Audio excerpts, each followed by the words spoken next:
Good evening, everyone. Happy Monday. It's your boy Kevin Thornton. You have tuned in to the Wellness Architect Show. Today is Monday, March 30th, 2020. And it's a great day in the ATL. Great weather, great spirits, even though we got a lot of things going on in the world, but we still positive and uplifted during this trying time. We're going to have an amazing show. I got two great gentlemen on the show, along with my lovely co-host. Before I get to throw it to her, I just want to say thank you to Calvin Logan and the Logan Power Show for having me on yesterday, and we did a half an hour segment. So once I get the information, I will share it to everybody and support the show, support the book, 20 Beautiful Men. Um, I want you all to know I'm very dedicated to you guys because my car broke down, overheated in Saint South Carolina. So my car is still in South Carolina. I went and got a rental car to drive back to the ATL so I could do the show today. And just once I get done, I'm driving back for another 4.5 hours to South Carolina so I get my car fixed tomorrow. So, guys, I love you guys, and I'm dedicated to you all because our brother is tired. So, with that being said, I'm gonna throw it to my lovely co-host, Lotus Richey. How you doing? Hello, my strong, inspiring brother with awesome energy. Good to Ah, see you tonight. I think it's so great that you had the opportunity to rent a vehicle when your car broke down because we have to take things that may seem negative and turn them into a positive. So you had the opportunity to rent a car because who knows? Some people they don't have that option, and just it's just a blessing to be able to do it. So high five to you. Thank you for your dedication and being just the wonderful person that you are. We all appreciate you. And we're th- going to give you a virtual applause, a hand clap. thank And, you. and I would do a backflip, but I don't want to fall out my chair. Appreciate it. Awesome. You see, that's what happens when you have a awesome team, right? Yes, sir. So I wouldn't know the what to do. producer is amazing. Our producer. Push. So tonight, I want to thank everybody for coming back with us again today. We have a phenomenal duo that's with us this evening. But first, we want to talk to you a little bit about the word of the day. And the word of the day is selective hearing. That's right, selective hearing. You know that kind of hearing when your mom call you and you're in trouble and she call your name and you go, huh? Or she call you by your legal name, all three of them, and you know you're in trouble. That's a part of selective hearing. But let's talk about what the dictionary says about selective hearing. Selective hearing or selective attention. It's like a phenomenon that occurs when we only see what we want to see and only hear what we want to hear. It's a type of mental filtering that we use when we want to tune out someone's opinions or ideas when they don't line up with ours. And I chose selective listening and selective hearing simply because, yes, we are in a time of crisis, and many people may say, you should just sit down and do nothing. Why work on a business? You can't go Right. outside. Right. Why, clean out your closets? Why do anything constructive? Why learn a new language? Why revamp your resume? Have selective hearing. That's what I invite you to do when people tell you those things. And the reason I say that is because we have to be able to filter out things that don't serve us Right. so that the things that do serve us, we can welcome them in and make more brain space, if you will, for the positive things that's going to enhance our lives and lift us up to be the best version of ourselves we want to be. So again, selective listening or selective hearing, it's not always a bad thing. Sometimes it's very good because we help ourselves to funnel out the things that would otherwise keep us down and not let us thrive to be the best person that we can be. So thank you for Absolutely. that. Absolutely. I'm a piggyback off of that. I'm gonna really stress this again. This is something spoke about last night on the Logan Power Show. And this day and time, even though it's a lot going on negatively with the health situation, you got to look at it from a spiritual perspective that this happening for a purpose for all of us. Now, what the purpose is for each of us is different. It could be that it gives us a chance to, get our health in order, because now we realize how important our health needs to be, because a lot of us have pre-existing conditions, and those are the main ones who's probably getting sicker the most. So that gives you, a reason to try to do better with your health. It might be because you might need to get your spiritual stuff together, and become more spiritually and more faithful in this time. It also could be, like you said, we're not working, a lot of us not working our jobs. Maybe that's the job, maybe because they're giving you a chance to work on your business that you always wanted but never had the time to do. And maybe because we work so much, we don't have the time to be with our family, so he gives us a chance to embrace our family and love our family like we're supposed to. So those are things you need to probably look at instead of looking at it from the negative perspective, and limit the amount of TV you're watching, because all that's going to do is really emphasize the negative and not emphasize the positive. So with that being said, I want you to introduce the great young man that's going to be on our show today, Lotus. And one other quick thing that since you went down that road, and I'm so happy you did that, I did want to share before we introduce our guest. A lot of times people are in jobs, Kevin, that they hate. Right. Okay. So sometimes they want to put out resumes and they want to have interviews. Well, guess what? We have a twofer. Many companies are interviewing people virtually. Right. So you don't have to try to take off time from work to go and interview. You don't have to take off time from work or be trying to sneak and do your resume at the job. You can take this time to vamp up your resume and also do an online interview to step into the new position you desire to step into, if you desire to do that, or also become an entrepreneur. So just wanted to share that. Absolutely. That was kind of important. So tonight, folks, we have some esteemed guests. And if you like what Kevin and I just said about selective hearing / selective listening, go ahead and put a 2 in the comment bar below. And if you are really super interested in 2 dynamic duos that are going to be a part of our broadcast tonight, they're going to talk to us about filmmaking. They're going to talk to us about some things that are happening in our communities that we would otherwise not be aware of if it wasn't for documentaries. So tonight, if you're ready to hear these 2 dynamic speakers and entrepreneurs talk, put a 2. That's what I said, a 2 in the comment below. And tonight we have the phenomenal documentarian, Mr. Vince Grassi. Did I say that right? Hi, Lotus. Hi, darling. How are you? Actually pronounced Grassi. I'll give you a pass. Thank you. and I'll tell you, before he came on, we were teasing, right? And I made a joke. And I know it's Grassi, but I made a joke. And see what happens when you tease too much?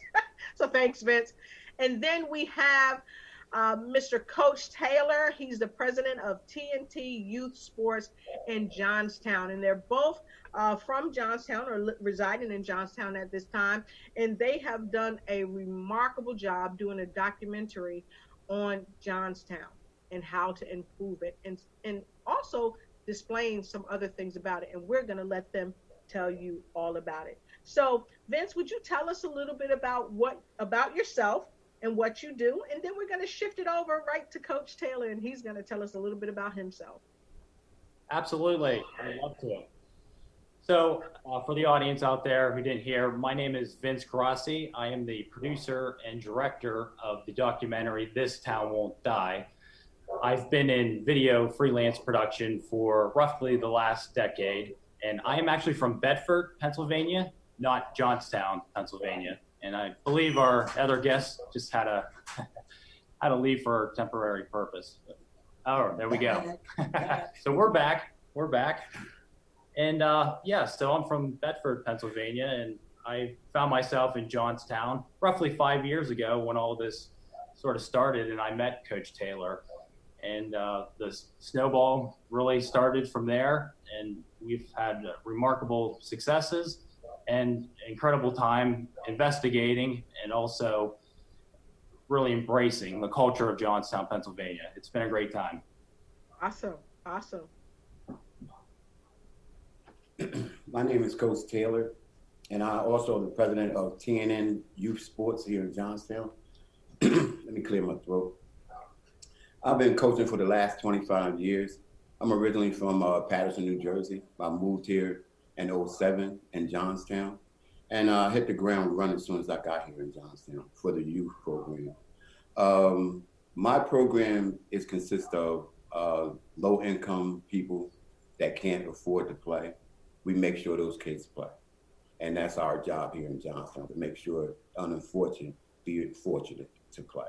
And over the 12 years I have been here, I have such blessings from the kids and from the parents. Johnstown is a beautiful town, and I just wanted to grow more. You know, I just wanted to do more, to do better, and that's what we set out to do, to make sure the kids, and not just only the kids, the people here in Johnstown get their just due. You know, and we're gonna keep on striving hard. So, Coach Taylor, I think that I know you said you coach and you've been coaching for over 12 years in Johnstown alone. And I know you coached for a while in Patterson, New Jersey. So, bravo to you for doing that. And I think you coach football. Is that right? Yes, I do. Coach football and basketball also.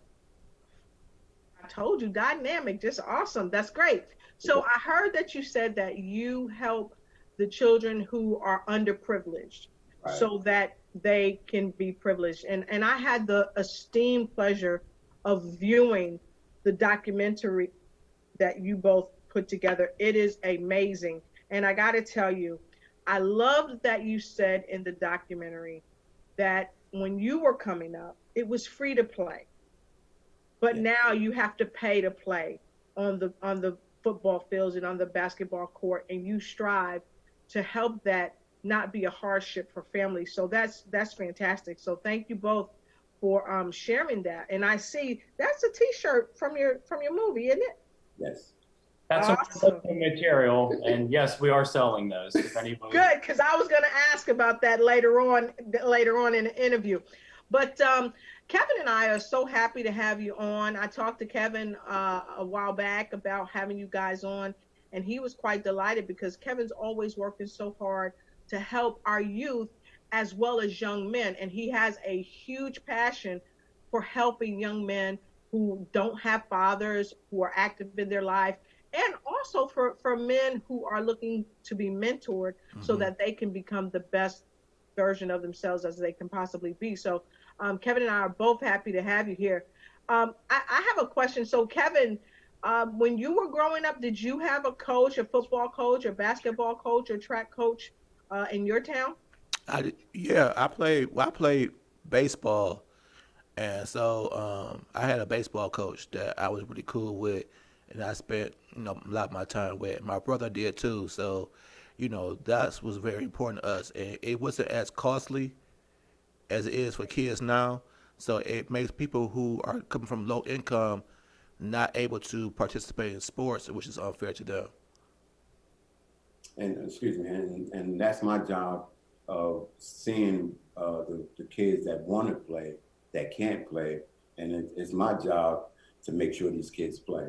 I'm affiliated with a lot of local businesses here in Johnstown that do donate things to these kids, money and whatever, for these kids to play. And I make sure I get out there to do that, to make sure these kids do play. Because if I sit back, they won't play. Right. You know, Mhm. first of all, Coach Taylor, I want to say hats to you. Um, my intentions, a lot of times when I do this show, is to show men in a different light that a lot of times mainstream media does not show us, like myself and you and yourself.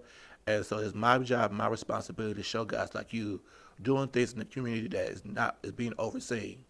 And so therefore I want to salute you for what you're doing, because I think a lot of times what we gotta see is, you know, we don't have to be a LeBron or whoever to make a difference. If we all play our lane and do what we're supposed to do, and we could be an effective person in our community. So hats off to you. And what made you want to do it, and knowing that you might not get the notoriety that you think you might deserve to do it. I always had this saying right here: it's not about me, Hmm. never about me. It's about the kids. It's about our community. This summer, I was supposed to be doing 100 men for the basketball league from 18 and older, which that I did it a couple of times here in Johnstown this for the older people to get involved in what we are doing here in Johnstown and to give back to the youth also. They just not just playing basketball. Those guys are giving back to the little kids because the little kids play right after them. And those are things that I have been setting up for numerous years here in Johnstown, just to bring the people together, black or white, to make sure things get done right here in Johnstown for our youth and for our kids. So, I mean, Johnstown is a beautiful town, but every town has their bad parts also.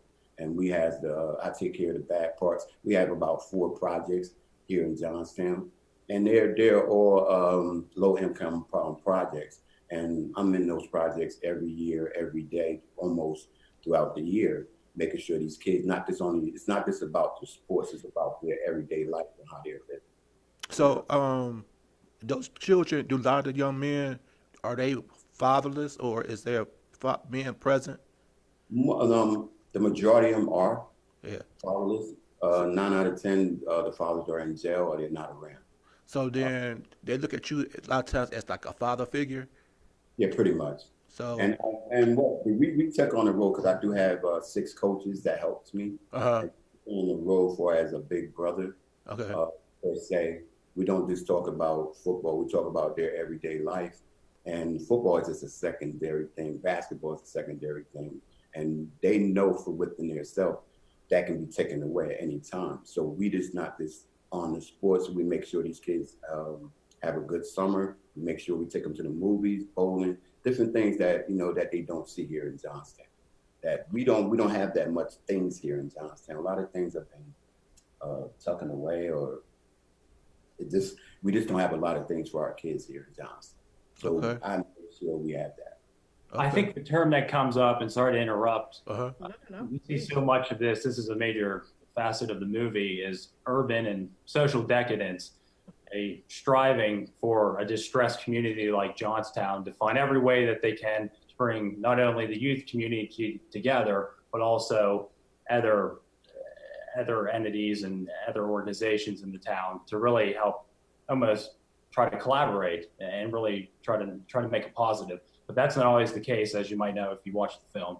So we have a couple sides to the story. Yeah. All right. I love it. Vince, I wanted to congratulate both of you again, just as Kevin did, because and like Kevin said, he tries to help, especially men of color, change the narrative.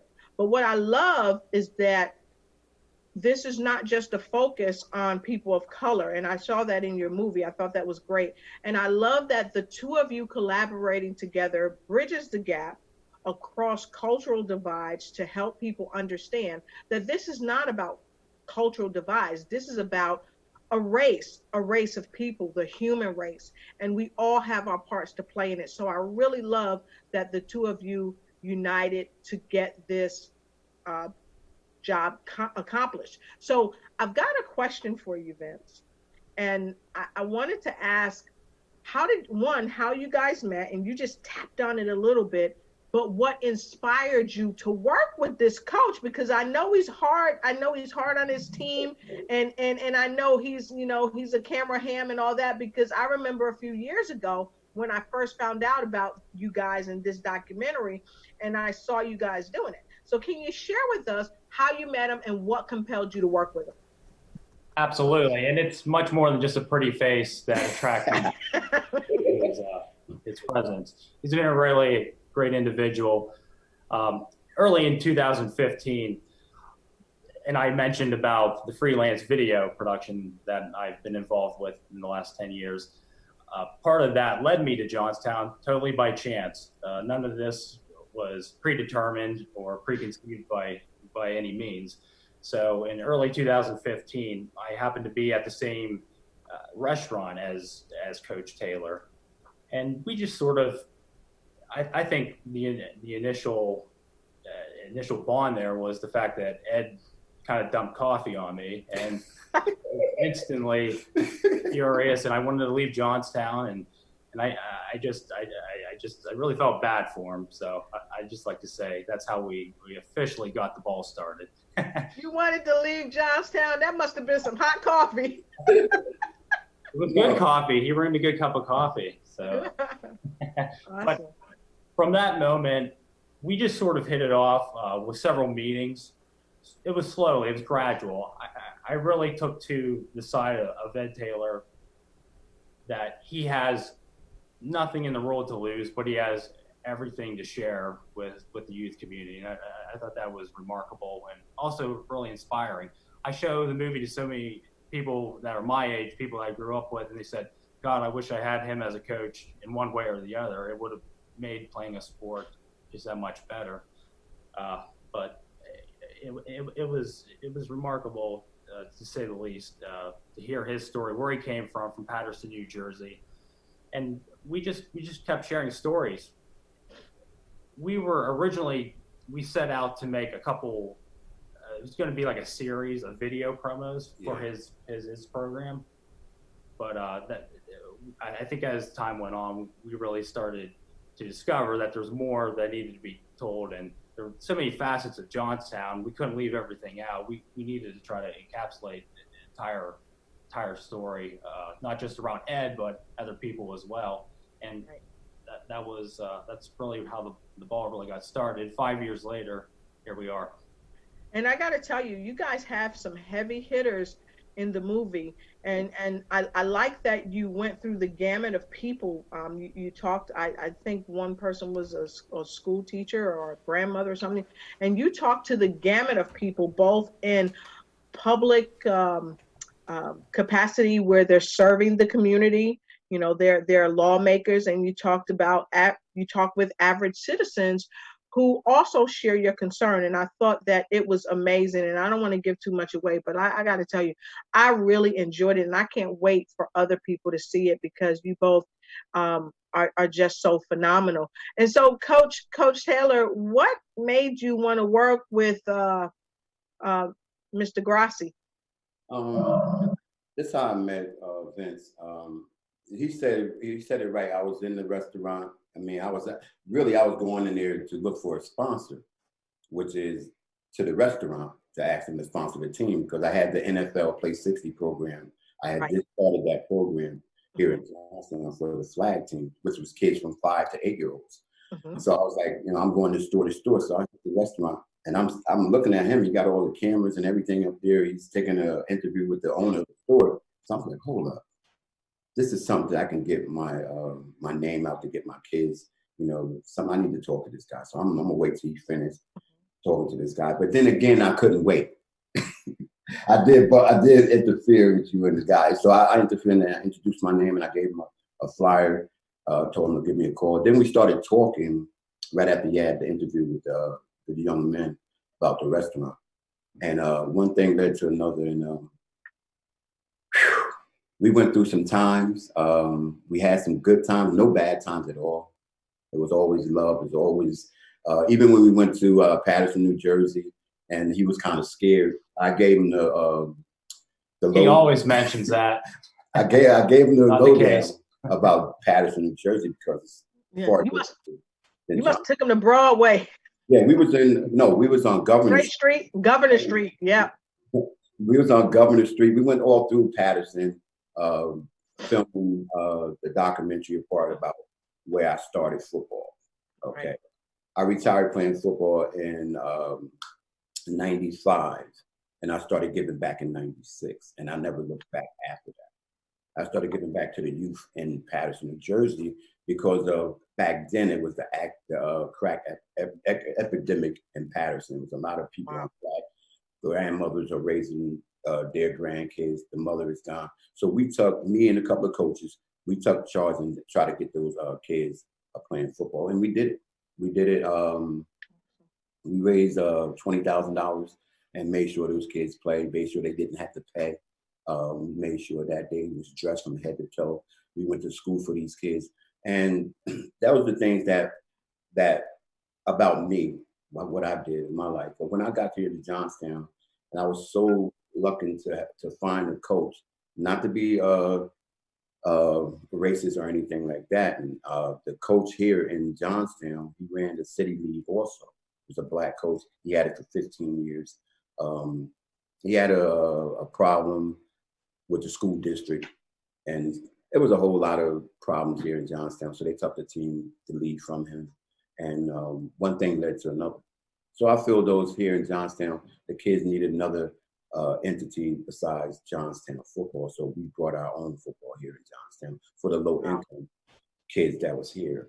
A lot of kids couldn't play for Johnstown because if you didn't have the money, you couldn't play. You know, they didn't care whether, But so my thing was this: we raised the money. I got into a couple of businesses that donated the money, donated candy. The kids sold candy to make sure they play. These are the things that we wasn't giving you nothing free. We wanted the kids to work for what they want, and that's why selling candy, car washes, we did all those things for these kids. Right. So we wanted them to appreciate what they worked for.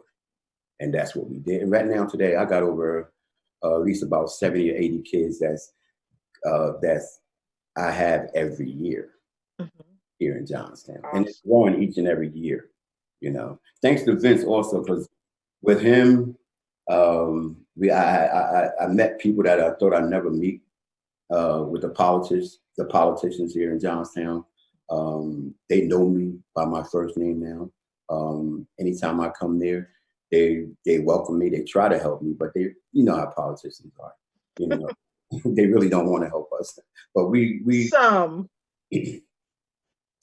And that's pretty much about it about me. I love coaching, and I really don't get nothing out of this, but making sure these kids have fun and strive here in Johnstown. They grow here. They should strive where they live at. Wow. We started a scholarship program. They didn't win that cool for the basketball program, but we made sure 3 kids got a scholarship out of that program. So we're still striving to do good things for our kids here in Johnstown. Awesome. So if I may, Kev, we've got several people watching from all over the country and also abroad. I want to say a special shout out to Calvin C. Logan. Thank you for joining us. We appreciate you. Dr. Virginia Bradshaw, good to see you.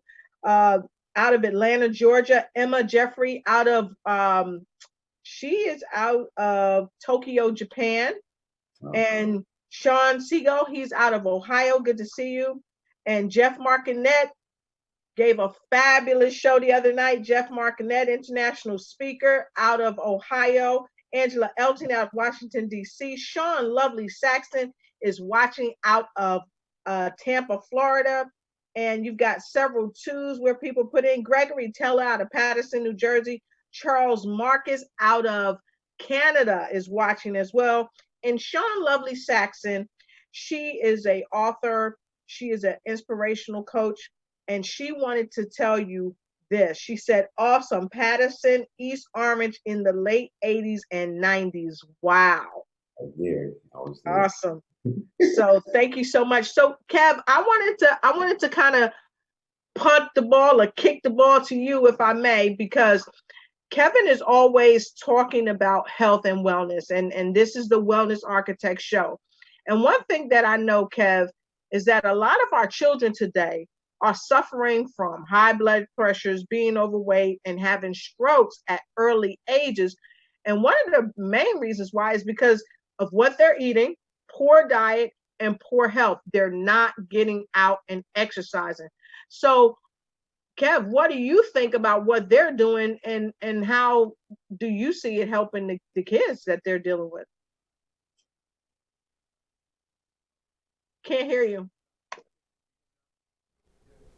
So a lot of times it's good because a lot of young kids that are disadvantaged who can't really afford it, if they can't play sports or anything like that, that's their only way of getting exercise. So then therefore they gonna be at home playing video games all day and having a sedentary lifestyle. So the fact that these guys are doing it and where they are disadvantaged, but yet they're still able to play and not to pay any money, it allows them to exercise. It allows them to learn how to be as a team. It allows them just to get their self-esteem up. So it's holistic all the way around, mind, body, and spirit. And so I appreciate that. I wanted to find out, because Kevin, you just tapped on something too. It gets their get them going, get their bodies moving, help them to be healthy. But also, I wanted to ask Vince first, if you will, and then Coach Taylor. What about confidence builders? Since you guys been doing this documentary and you've been working with these young people, how has it helped as far as building confidence for them? Oh, absolutely. For kids of all ages that deal with Coach Taylor, this is the moment for them. If they're not confident in their sport playing or in their life at all, Coach Taylor has just a remarkable gift of being able to reach out to them and really be a mentor. When we talk about civic capacity or civic engagement of any sort, I think that's the best. That's the best gift that can actually bridge that. Help create a bond there with and create a civic engagement. And Coach Taylor does that just perfect. He just has a natural gift about it. I don't know how else to explain it, but he has a synergy there. Right. Awesome. Awesome. It's awesome. Coach Taylor, I got a quick question. So, every month I do like a men's roundtable discussion, and so therefore, with you being, in like the Gen X, I'll give you that generation like myself. How is it for you relating to the younger kids? Are they good with receiving advice from you or anything like that? Well, as growing up in a family that had morals, that plays a big part in how I approach these kids. First is with respect. First is, and then is second is, what's your name? Mm-hmm. I get to have a good rapport with each kid I coach or each kid I come around or come about to even go up, because I recruit all my kids. I go to them, ask them, do they want to play football? And the first thing, if they say yes, I know I have them. But if they say no, I normally back off. But then again, I'll try to persuade them to play. Because 9 out of 10, we try to use the football program as a friendship program, okay, that builds friendships over the years. I played in 1975. I can reach back and know some of the players that I played with in 75 and talk to them right now today. So we've been friends since then. So it builds friendship, it builds character, it builds respect also. It's not just about football. And to get these kids to come out to play, sometimes I stoop myself down to their level sometimes, to get them to come out, because I do deal with kids from 5 to 12-year-olds. Okay, and with the 5-year-olds, it's kind of hard to get them to play, but once they out there and they see the other kids playing, it's on and popping. Then they want to stop playing. I accept all their phone calls when they do call me, and that makes me get closer to those kids each and every time we talk. We hit the field. We talked about football. We talked about everyday life. Wow, even when football season is over, I still get a lot of calls from all my players, holidays, and we normally share Christmas cards too. We did that a couple of times also with the kids. Because we're, the little things that matter to me, and I feel those that matter to them. Video games, I really don't indulge the kids to play those things. There's a lot of distraction. Those are things that, I talk to the kids about. They don't like me to, to say that, but it's the truth. I just want the kids to do better. I just don't want them to prosper. I just want, because here in Johnstown, a couple of years ago, we had a couple of murders here, and that really put a dark shadow on a lot of kids that don't want to go to the streets. And we as coaches, we went out there and made sure we got those kids. We made sure they were safe. We made sure that the things that they didn't have to be scared to walk. They didn't have to be scared to go to their parks. You know what I mean? And those are things that we're trying to do to make Johnstown better for our kids. Cool. I appreciate that. Lotus, you got anything for us? I can't. Oh. Lotus, can you hear me? Yeah, I muted myself. Sorry, you guys. Okay. I was passing out some words to other folks that's trying to get onto the show to view this segment.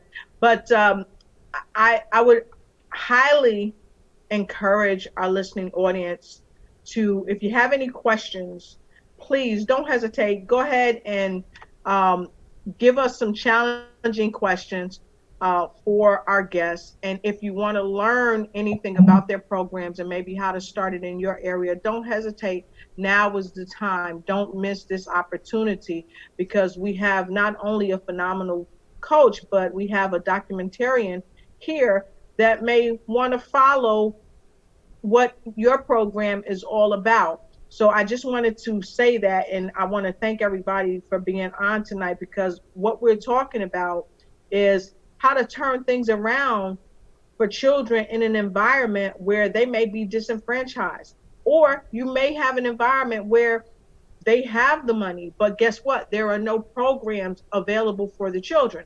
And especially in the wake of what's going on right now, when things get back to not normal, but the new normal, what coaches are we going to have in place? What documentarians are we going to have in place to tell the story?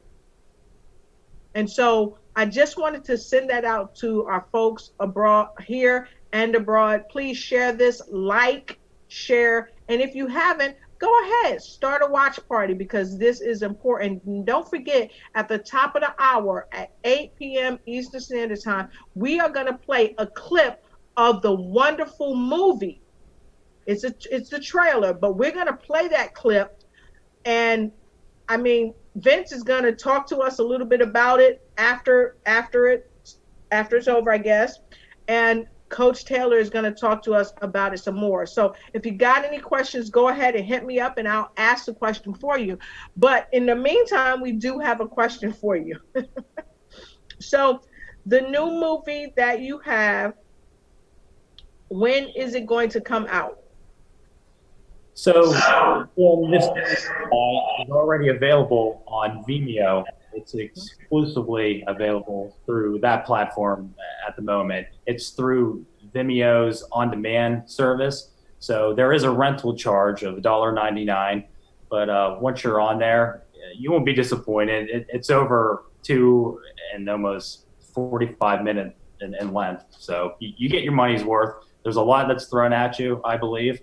And hopefully there's more of these to come. So this is sort of the introductory of the overall series. Okay, fantastic. So, Kev, did you have any question to these guys? Because I know Coach Taylor get up early in the morning, and Kev, you got up what, 3:30 this morning? 3:30. 3:30. So we know it takes dedication, and you guys don't know. And I tell people this when they come on the show. Kevin is the spin doctor. He's the doctor of spin and health and wellness and diet.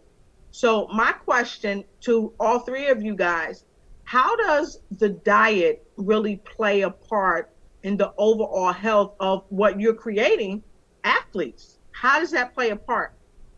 Well, this is what we do. We have a health program that when we feed our kids, because we feed our kids after every game, and we make sure those kids doing practice, they're on oranges, they're not eating a lot of gluten food.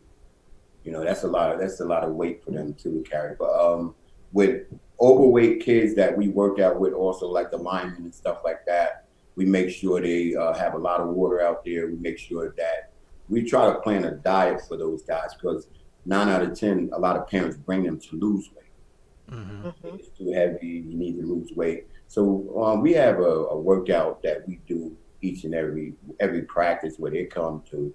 Each and every kid from the 3rd to the 6th grade, they run 3 miles at practice every day.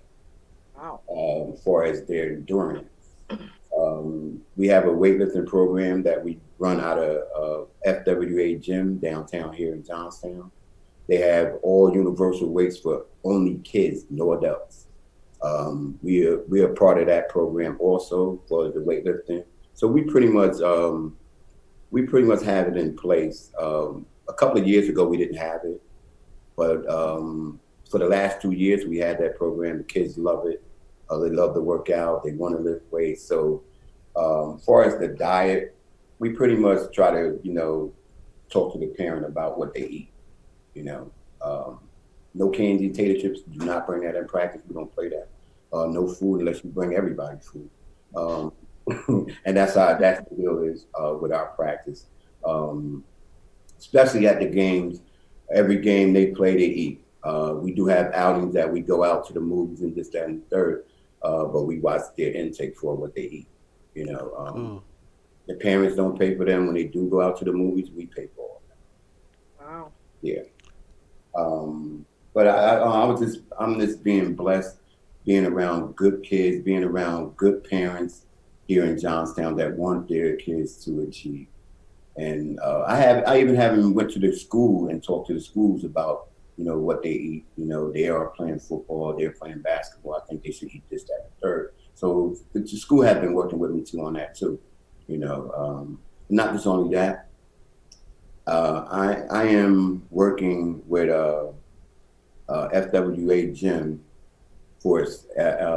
We are doing a safe haven for our kids in Johnstown also. They do have a safe haven here, and I'm one of the counselors also. I talk to kids from the 3rd all the way up to the 9th grade. We try to get them on the right track also here in Johnstown. So I didn't want to leave that out, because that is part of my job every day. So Vince, what's your experience been like during this whole taping of the documentary? Have you learned anything? Have you grown since doing this whole thing? What's your experience been like? Yeah, absolutely. Throughout this whole process, the documentary process never really ends. And when it does get started, it's too late. You don't even realize what you have. But saying that, I've discovered quite a few different facets of the city that are both good and bad.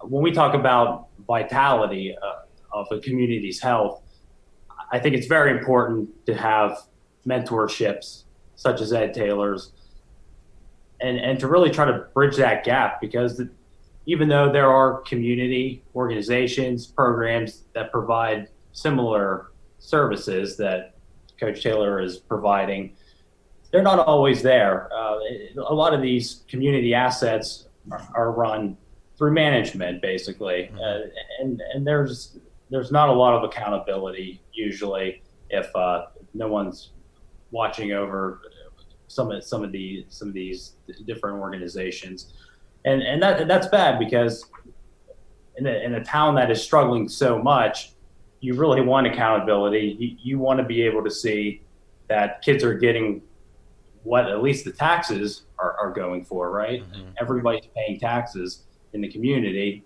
If they're sending their kids to after-school programs, these after-school programs better be doing what they're stating that their purpose is. And if not, why do them? Because we can have a dozen Coach Ed Taylors out here at a fraction of the cost. So that was one aspect of the film that really kind of caught on to me. And by the middle of editing all this, I didn't really realize what sort of film I had until I really got into the heat of it all. So there's so much to discuss. The movie is really just an introduction to an overall story, and there's so many aspects that hopefully we can expand on and hopefully cover in a future show. Awesome. It's awesome. I want to say hello to Takako Matsudaira. She's one of the top interpreters or translators in Japan. She's on with us now, so thank you. Hopefully, she might be able to translate your story for you. That might be a good thing. So I want to say sorry. We're not making too much sense, are we? So I wanted to ask a quick question of you guys. Because I know that oftentimes when we coach people, be it physical coaching, mental, emotional, or even spiritual coaching, and we have a lot of folks on here like Dr. Virginia Bradshaw. She's a spiritual coach, and there's so many other coaches like Jeff. He's a speaker, and Emma, and just a conglomerate of people, and we all have this in common. When we coach people, oftentimes they have low self-esteem, And I know Kevin, he's always working with people who are trying to lose weight. And a lot of times when people are trying to lose weight or they're trying to build their self-esteem, oftentimes they're torn down by what people have told them about, how they feel about themselves, because they've got this narrative that plays over and over in their mind. So how do you break the narrative uh, of young men? And I'm posing this to everyone here. How do you break the narrative of to young men that, oh, you're just like your father and he's no good, or you're not gonna be nothing, or why should you go play? Ain't nobody gonna believe in you. How do you turn that around? Well, being a coach. Oh, he's talking. Kevin talking. Kevin talking. Yes, Okay. sir. No, I want no, Coach. you. We're waiting for you, Coach. Oh, okay. By coming through football all my life, I had those doubts too. As coming up, I couldn't play. Maybe I was too small. I had those doubts. Kids would laugh at me, because I wasn't catching the ball right or whatever. And those were some of my self doubts too. But my coach, and God bless him, and he's passed away. But he always put in my head, um, don't worry about what the next man is doing. Worry about what you're doing. And you want to do it to a fashion that when I teach you something, and he always uh, talked to us like young men, and he dressed us as Mr. Taylor as a little kid. And I never had that done even when I went to high school. So he was a good coach, and the way he was telling us, you can't worry about what people say. If you got it in you, we're gonna bring it out. So what it was, it gave me self confidence. Once I made a couple of tackles, once I made a couple of catches, he applauded me. He, shook my hand, and I felt that even with the defensive coach, and then they see me how I grew, and they took the time out with me. So that plays a big part in any kid's life, for as being a coach. You got to be there, even in the times of need that you don't, as a coach, don't want to be there. Those are times those are the good times, when you don't want to be there. So I deal with 60 kids every year. So it's a lot of personalities, but we all talk to them as one. When they're in a group, we all talk as one. So they all get what we're saying. And we don't, we do not show favoritism over no kids in our program. That's a good thing. And we talk to them, like I was saying earlier, we talk to them about everyday things. Let them know that we show interest in what they're doing. And that's the key. And that's just like, um, being a parent, you got kids, the kids come home from school. When they come home from school, some parents don't even pay them no attention. Mm-hmm. You know what I mean? And or they will give the kids the phone when they're asking the parents, take this phone, go play. They don't have the time. And all the kids want is their parent attention. So we're pretty much giving them that attention that they need. Whether it's wrong or right, we there to correct them.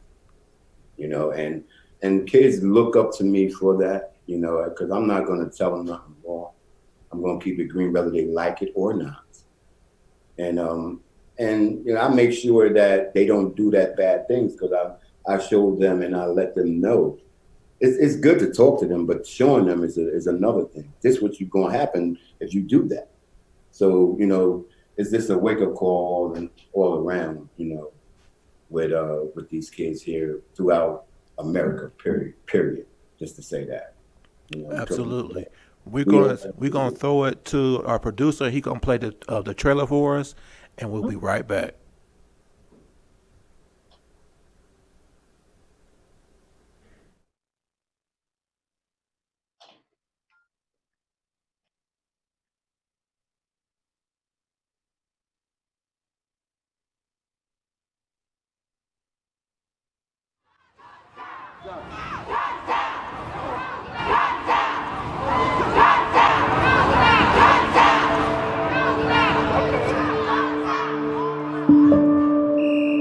My thing is just, give with all I can give until I die. I think that there is something that's rising out of the ashes here of yesteryear.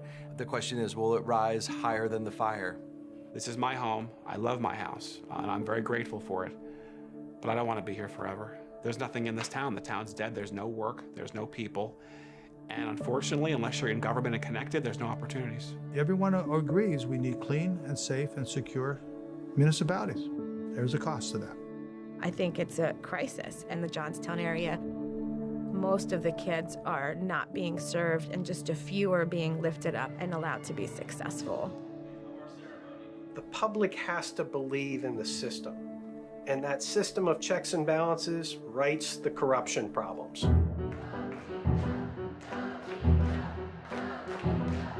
I think we've worked together, and I don't really know. There could be competitions that I'm not really aware of them. And I think a lot of people are doing things. The question is, what will it take to win and get the ball over the goal line? We're just marching from down to down at this point. Fighting to get theirs to be first, and it's going to be a political craziness going on behind the scenes. That's just the nature of the beast.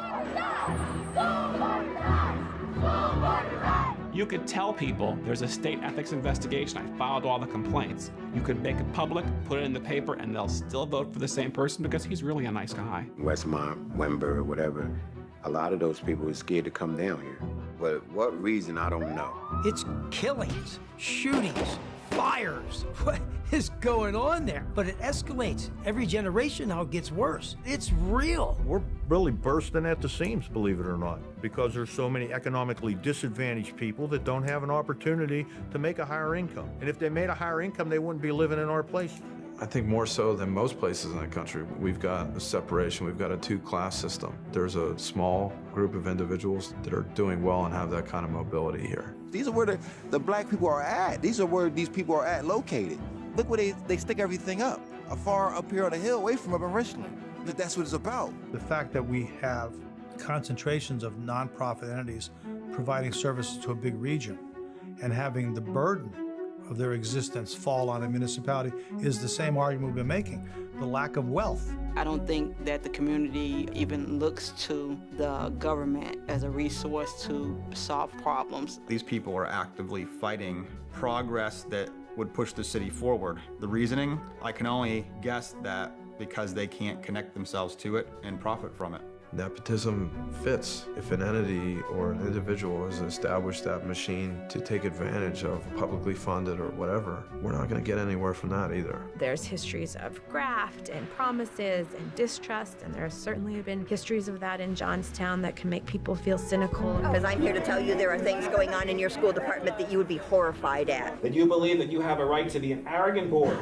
You're going to be asked next to leave. You had your 3 minutes to talk. You don't sit back there. This is a school board meeting, not yours. Your children can't be safe in the hallways at school. They aren't safe on our school buses. They aren't safe on school property, off of school property. It's pretty scary. If you have a certain amount of money at the state and you allow that money to be diverted, then you're going to have less money available to resolve the most critical problems. That's the mistake. It's not the high school's fault. Why would the district not give these individuals information that was public and that they had all along? That's the $64 million question. They tried to arrest me 6 times. I want her notice she's not back in here. I don't understand it. It's survival. So you go from this grant to this grant to this grant, and you lose the sight what you're doing. It's like we have some of these resources in these communities, but there aren't people to connect the dots. Here is this incredible kid who we want to thrive.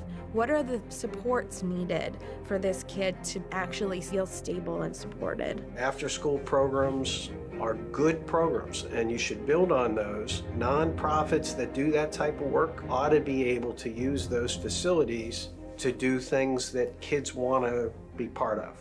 And being those when I was little growing up, we didn't have to pay to play. We just went out there to play. Time is on our side because that's what we have. It's time to show them. You can no longer sit back and do nothing anymore in many of these cities. Everyone needs to realize this appearance of activity does not equal progress. Oh, that can be fixed, but not overnight. It's one of those where now we have to bite the bullet and say, this isn't going to be fixed tomorrow. and they're not stealing any more of my money. That's what it is. Call old spirits of this town that won't die.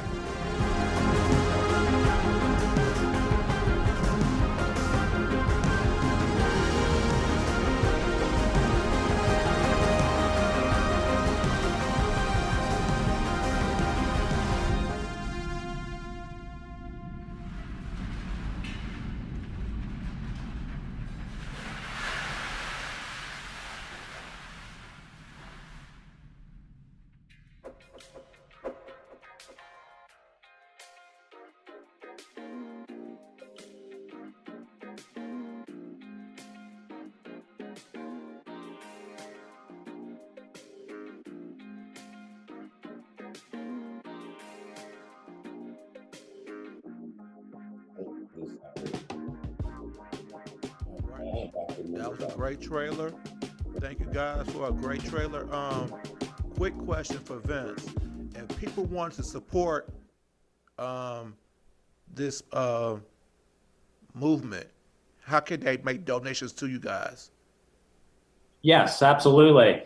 So we are under a PayPal setup where anyone that is willing to support our cause, the film, in any way, we're looking to try to get the word out as much as we can, and we can definitely look forward to any sort of support anyone's willing to send us.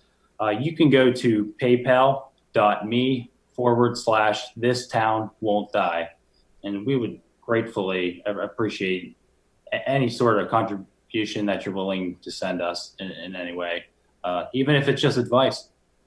All righty. Our producer's gonna put it on the screen so people can see it.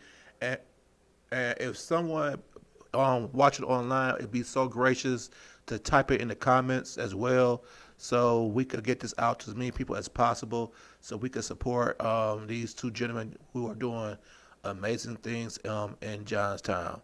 Lotus, to you. And I want to say a special hello to Ray Khalif. I hope I'm pronouncing that right. I just got a message from Ray Khalif saying it's great. What show or something like that. So I'm going to send information to make sure you get this information, and they're tuning in all the way from Japan as well. Wow, incredible. Got any questions for me, Lotus? Oh, hold on a second. You know, I'm multitasking here. And just for those of you that are on with us, or even those of you that's just joining us, we have a dynamic duo right here with Mr. Vince Grassi. Correct. Yes. And Coach Ed Taylor. And they both reside in Johnstown right now. They have a phenomenal new movie that's hitting the street, and it's just phenomenal. And they're talking about how they are helping young kids graduate from just being just a kid to being phenomenal and being better than the day they were before, through their efforts and teaching them how to play sports in a healthy and loving way with great mentorship. And so we challenge you to make sure you pass this information on. And guys, we do have something for you. How can people reach out to you if they want you to mentor their young men? Well, through TNN Youth Sports here in Johnstown, you can call me. My phone number is 814-792-9773. I'm also on Facebook, also Coach Eddie Taylor. I am on Facebook also, so you can go on Facebook and look me up there. Through TNN Youth Sports here in Johnstown. We got a lot to give. Not just only me, my other coaches also. I'll introduce you to a lot of, because we do have two fitness coaches that really works with the kids. They're just doing it because they love the kids, and this is what and all my coaches, we do not have kids that play for us. And we they all our kids, put it that way, and these guys it's heaven sent, put it that way. These guys is blessed, man, by just by being with these kids. And I see that every day. So if you give me a call, I'll make sure you get in touch with these guys also. They can mentor also as far as exercise. I'm one of the big gurus as far as exercise. I get up every morning, I work out with the kids. Every time we do have practice. So, I'm pretty much the first guy out there. So you see Coach Taylor out there first. Okay. Awesome. So I'm sending out a super special challenge to all our folks in California that are joining us. Please make sure you reach out to these folks and invite folks to look at the movie as well. So can you tell us a little bit about what it took to get the movie done? Because it looks phenomenal, the trailer itself. What did it take to get the movie done as far as time and effort and funds? Absolutely. And that's most likely a multi-tier answer that I have to give you. But starting out, this was very low budget in early 2015. I stated before that this started out as a series of just commercials that we were going to initially do with Coach Taylor. From that moment, it was realized that I was going to need more funds invested, and from just a single proprietor of myself that's running the Scintillate Films, I put everything out of my own pocket into finishing this movie over the course of 5 years. So it was more than just blood and sweat. It was time invested. It certainly almost cost me getting arrested from the city a couple of times. We really stretched ourselves. Getting thrown out of the clubs. We went to this dinner, got thrown out a couple of times, but we still here though. More to come from all of that, maybe in another episode. But awesome. There's a lot of investment, sure is. And 5 years, most people cannot believe that a movie of 2.5 hours to 45 minutes takes that long, but not everything happens in a span of 2 weeks. People don't understand that. The documentary process can go on for years, and some of the best praised movies, documentaries have always went on beyond their limits, and that's really what has occurred here. It's been quite the process, but I'm just glad we're finally able to get the first one released here, and hopefully we can expand on that in future episodes. Awesome. So you guys, I got to tell you, you have to love these kids because you, like you said, you took this money right out of your own pocket. So you were working to work. Yeah. And I think Kevin and I both can identify with that because Kevin, weren't you working your other job while you were trying to live your dream? I was. How was that for you?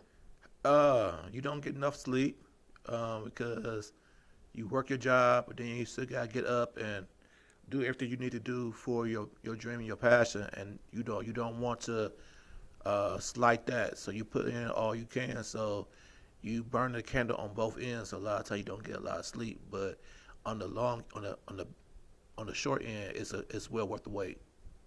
So. Yes, that's true. Because then you're making your own dream come true.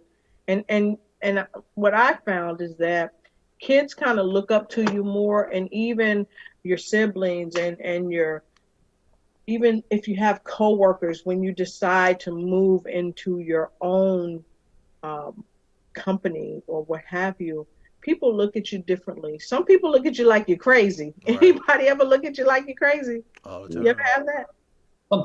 Sometimes. Okay, so let me ask you this. Oh, especially him, especially Vince. Let me ask you this, because our word of the day was selective listening or selective hearing. Did you ever have to have selective listening when you had people tell you, well, no, you can't do it, or it might not make it, or that you wouldn't see this day?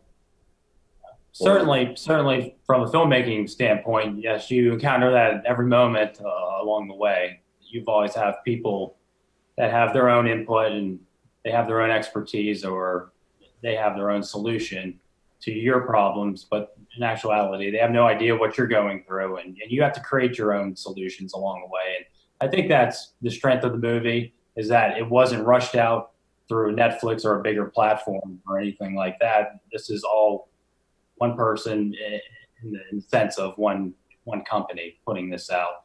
So there was no big investments or anything like that. I think that speaks not just with the film process itself, but it kind of lends a hand to what Ed Taylor is doing, Coach Taylor.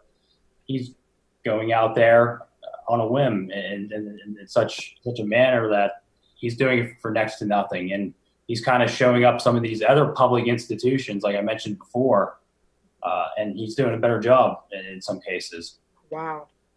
And that's why it's so essential to make sure we get the word out, so that, because like Vince said, you are doing it almost next to nothing, and both of you have collaborated and are putting so much of your own blood, sweat, and tears into it, but also your finances into it as well. And I got to tell you, in today's age, you know, children, anything they want to do, you got to pay for it, you know, and many people are trying to make ends meet, especially you guys said that you gear towards people who may have a family where the father may not be in the home for one reason or another. And, you know, you're providing more than a dual role. You're being that absent father for whatever reason. You're being that uncle if need be. Sometimes you're being a brother. And oftentimes you're being a role model and a mentor, and really a safe haven for them to come and say, listen, you know, I'm a little overweight, or I feel challenged because I don't know how to play, or I don't know how to make the calls, or I don't even know how to catch a ball. I've never held the football in my hand, you know, but you're being so many awesome, you're filling so many awesome roles to so many people. So who do you turn to for increased inspiration? Me, myself, I turn to God for my inspiration, through my prayers. Sometimes I turn to my sons, you know, for inspiration too, because they're part of the coaching staff also. Both of my sons are coaching also. So, and I told them, you know, when I started coaching them, this thing that I give to you is a gift that keeps on giving. So when you get your time that you finish playing football, come back and get it. And that's what they did. And that's what they did. And, you know, as far as what you was talking about, you know, this making sure, you know, I mean, I hustle every day, and I taught these kids how to hustle for what they want in life. You know, it's not going to come free. You're going to have to work hard for it. So, you know, I teach these kids a work ethic, you know what I mean? To have something and to cherish it, not to tear it up, you know, and I, you know, put them in their head, like, if I give you this, you're not going to treat it right. But if you're working for it, you're going to cherish it. And all of our kids do that. At the end of the year, our kids are blessed. We have our trophy presentation and our dinner. So, you know, those are things that the kids look forward to, and keeping them on a positive road, you know, by doing things and showing them that they can do it, put it that way. You know, never I turned a kid away and tell him that he can't play. I never did that. I never had a chance to turn no one away. And even if I had a chance, I wouldn't.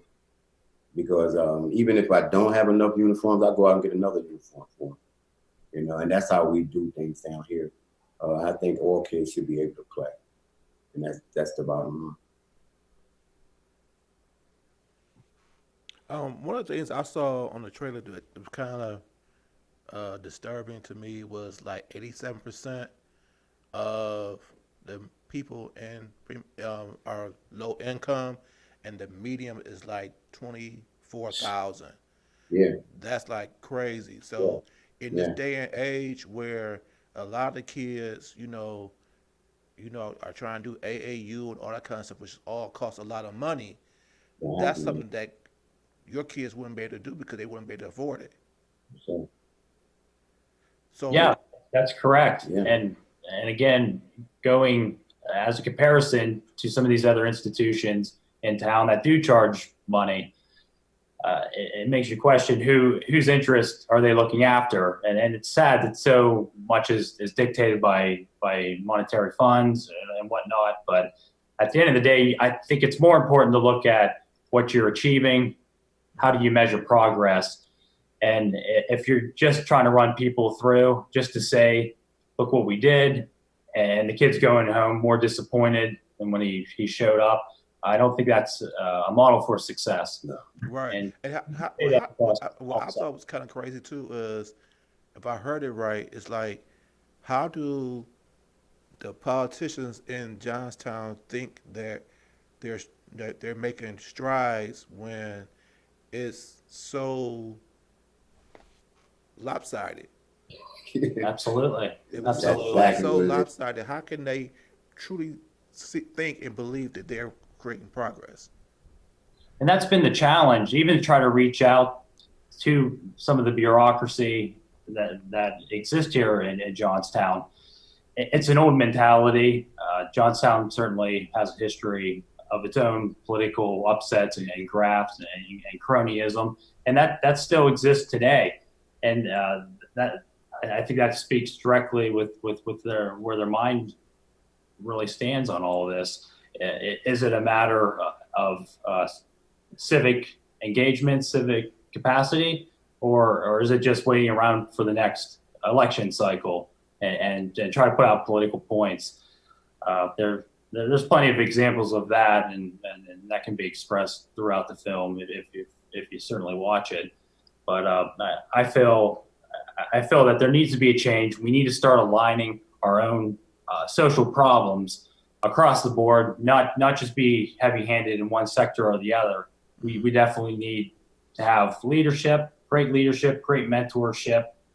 We need capital investment. We need nonprofits all working together to solve issues, and they all have to come together. And unfortunately, we're not seeing that in this town so much. There's so much strife, so much division, so much infighting, and I think the movie does a decent job of showing all that, of exemplifying some of that. With that being said, I'm sorry, Lois. With that being said, did you get any pushback from the politician and the government for you doing the documentary? Because it can paint them in a negative light. So do they want to give you any kind of pushback on that or anything like that? Oh, certainly. From day one. Yeah, absolutely. I was threatened with lawsuits. I was chased out of town. I was declined interviews all throughout the whole process. I did everything I could to get engagement, to get the other side of the story. Sometimes it would just be hit or miss. You would get an email back, yes, maybe, and just playing to the typical political tropes of their nature, really. And that's unfortunate. I understand everybody has to safeguard their own investments and their own self-worth, but we have to hold them accountable either way. We elect these people, put them into a position of power for hopefully solving problems, not just being placeholders, not just running careers out of these positions, but to really be active. And hey, maybe we do have overlap in some of these sectors, and it wouldn't be the worst thing in the world to go through and weed it out a little bit, sort of to kind of make it more functional for everyone. Cool. Lotus, you got anything for me? Awesome. Yes, with that being said, you hit on a very powerful point. A lot of times our lawmakers and those who are running to become lawmakers, running for public office, oftentimes will come into the communities and go to the churches, especially the African American churches, to try to solicit voters. And it seems that at those times when voting is critical, that's when they come out and show some interest in our children. So therefore, I could understand why some politicians would want to run you out of town, especially when you're shining light on the fact that, wait a minute, you haven't done anything up till now. You haven't raised your voice to bring to light the fact that our children are being underserved. So now why are you coming? Because it really begs the question, are you really here for the children, or are you here for your own agenda? So it takes bravery and courage to be able to do what the two of you have done and incorporate such a tremendous group of people who's also spoke from the heart and from the business aspect, because a lot of this is dollars and cents, and for some people, if it don't make dollars, it don't make sense. But I think your questions are, where are the dollars that the city is being given in the budget to support our children who are going to the public schools and the public school after program.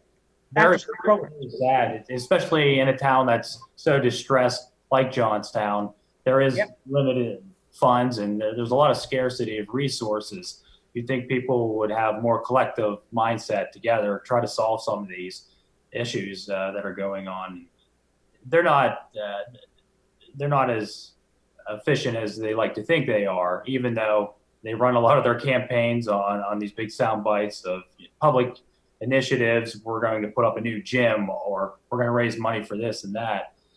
It's unrealistic to think that a single term of one individual is going to change the mindset of everyone in this city. And it's going to take effort across everyone. You can't be heavy-handed either way. And it's not to disparage politicians either. It's just they have to rethink their model, I think. And moving forward, especially now after this pandemic that we're all experiencing, we need to think about vitality. We need to think about the health of our communities, because they're really lifting up a burden here that they really can't lift up. I don't think so. I think they're struggling, and they just don't want to admit it. And I think that's exactly the story of Johnstown.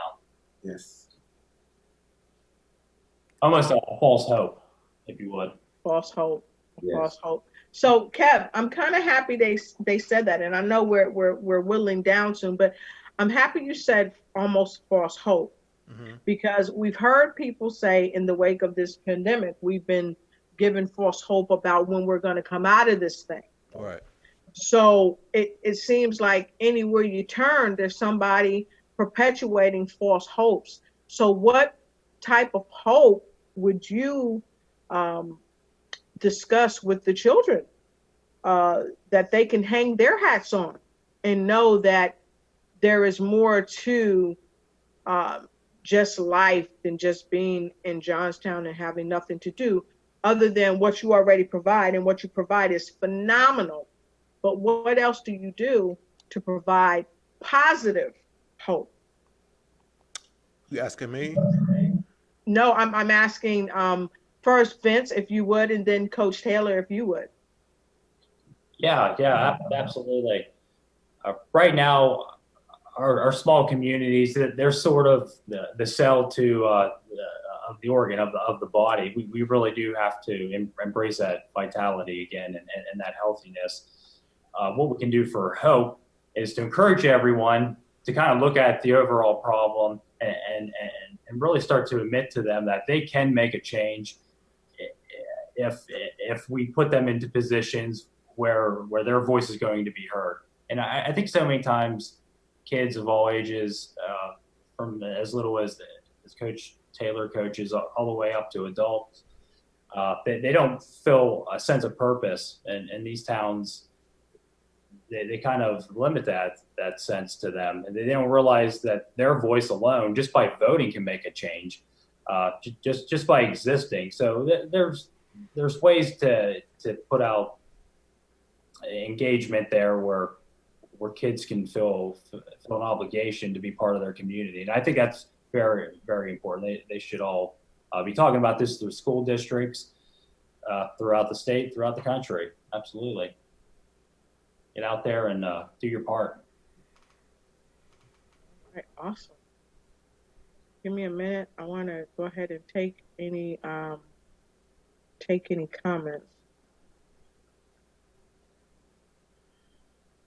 Okay.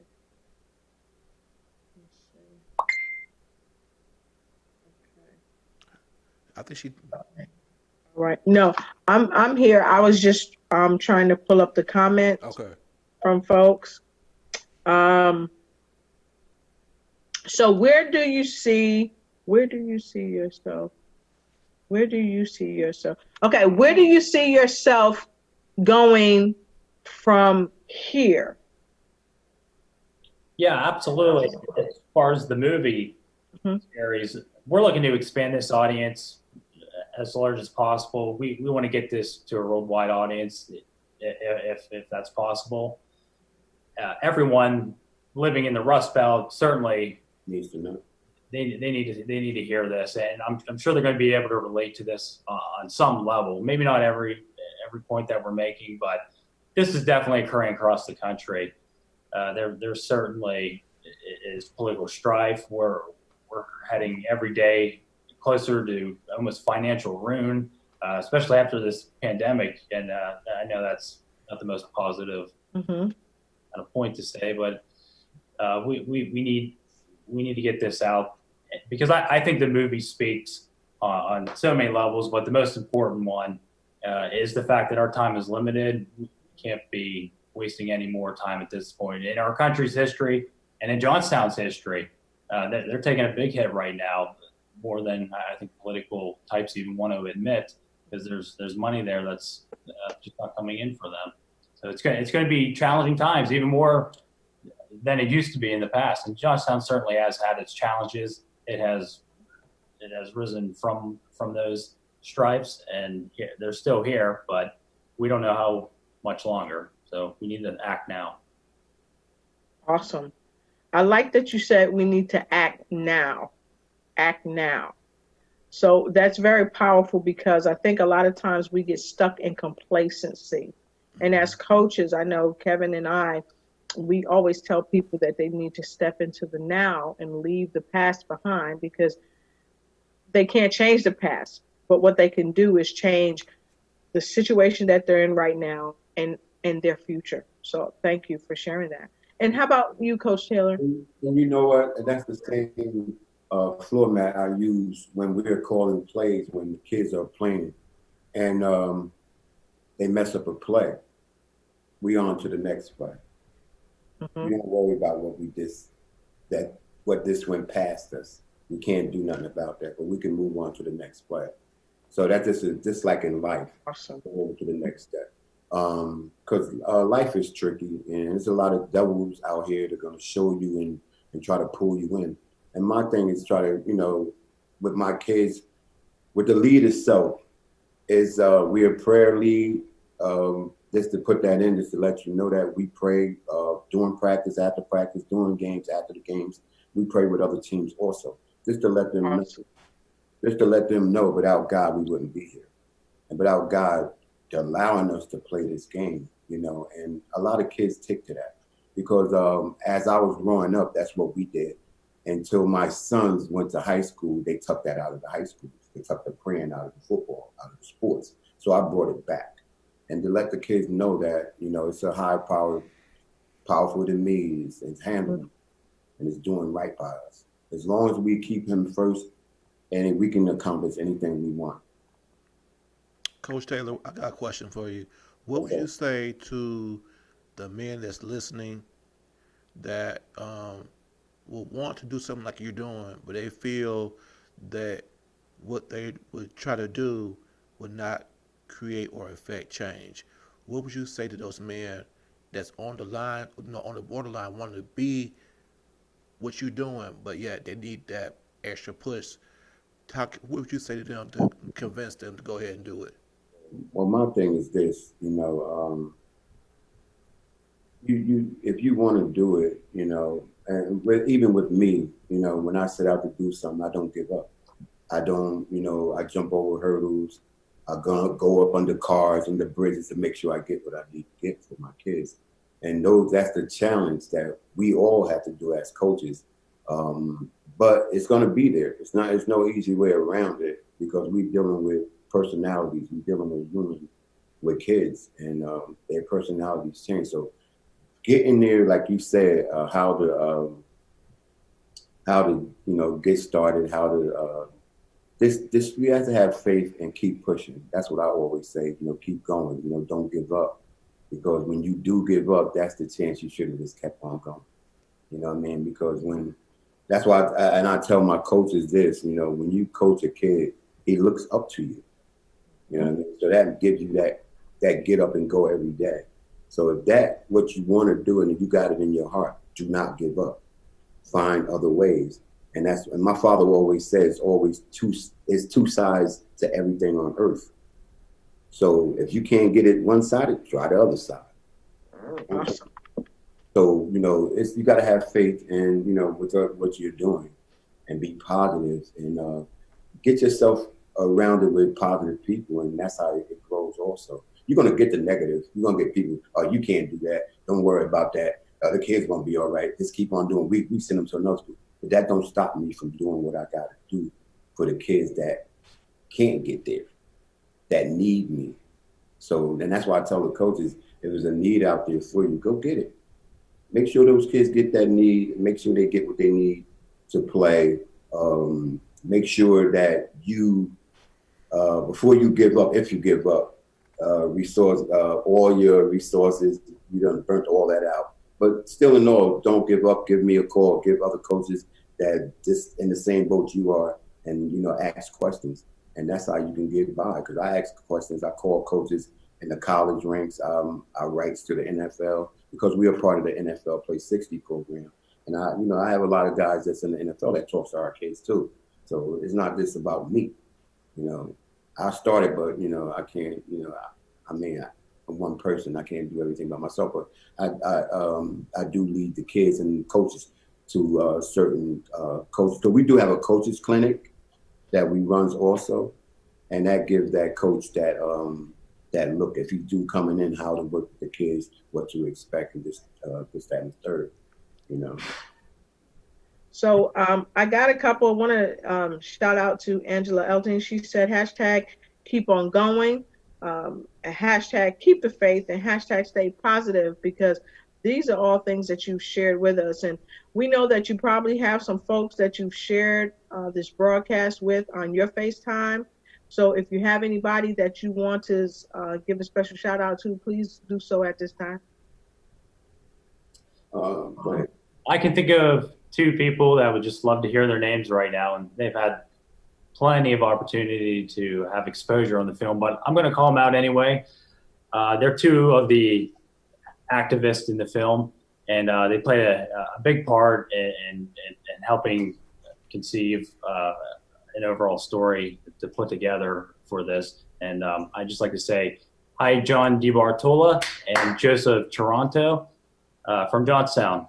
They've really pulled their weight in the film, and I'm so glad I've met both of them and that they participated in the film. So thank you. I want to give a big shout out to the Wolverines football team that we brought in last year. I'm going to give a shout out to all my players and their families. Stay safe. Come back to play with us soon. You in my prayers. And I want to give a big shout out to my family. We in a crisis right now, and I just want them to keep their faith, keep praying, and let's move forward. Let's come together as a big family and get things done that we never did. And that's all I have to say. I want to give a shout out to my wife also. I love you, baby. So. And one last thing, one more time, can you tell everybody how they could rent the video on Vimeo, and also the information on PayPal they want to donate to you guys? Yes, so the movie is available exclusively on vimeo.com/on-demand/This Town Won't Die. And the PayPal link for any contributions that anyone listening is willing to share with us is paypal.me/This Town Won't Die. Thank you so much. Lotus, you got any parting words for us? My parting words are thank you so much for joining us tonight, gentlemen. You have been a fabulous dynamic duo, and we are so happy and humbled to have you. We hope that you come back real soon and let us know how the movie's doing, because we greatly appreciate you. And I know that you guys are got some other shows coming up in the next week or so that you're going to be doing. And so we want to invite those of you that have other platforms and that would love to have them. Don't hesitate. Reach out to them and share the love. And also, please continue to give us love right here on the Wellness Architect Show each Monday from 7 p.m. to 9 p.m. Eastern Standard Time. And join me on tomorrow evening at 8 p.m. Eastern Standard Time. I'm doing a doubleheader, folks, on the Lotus Crochet Facebook Live show. So be sure to join us. And don't forget, if you want to keep seeing phenomenal guests and you want to donate to us, please don't hesitate. We love for you to share. And Kevin's going to tell you all about ways that you can share and donate funds to help us continue to do the great work that we do. Thank you. So if you want to donate to us, you could also do that via Cash App, and it's $Wellness Architect, and also via PayPal, and it'll be PayPal.me// KEV as in Victor 211. We would greatly appreciate any donations. If we want us to keep getting great men like Coach Taylor and Mr. Vince, your donations be greatly appreciated. For my parting words is just, yeah, I'm just honored to see two great men doing great things. That they give a lot of themselves, and not the focus of the attention and the monetizing of it, to help a community and a youth of people who normally would not get the help, not get the opportunity to play a sport that could teach them all things about teamwork, friendship, independence, and also grow as holistically mind, body, and spirit. So with that, I'm just greatly honored and humbled that we had him on our show today. And this shows you that there's a lot of men out there like Vince and Coach Taylor that are doing great things. They just don't get the mainstream media to showcase what they're doing. So I'm honored to have the opportunity to show them doing great things today. And with that being said, keep watching the show, keep donating if you can, and be great, be authentic, and we are out. Peace. Thank you so much. Thanks, guys. Thank you. Thank you. Welcome.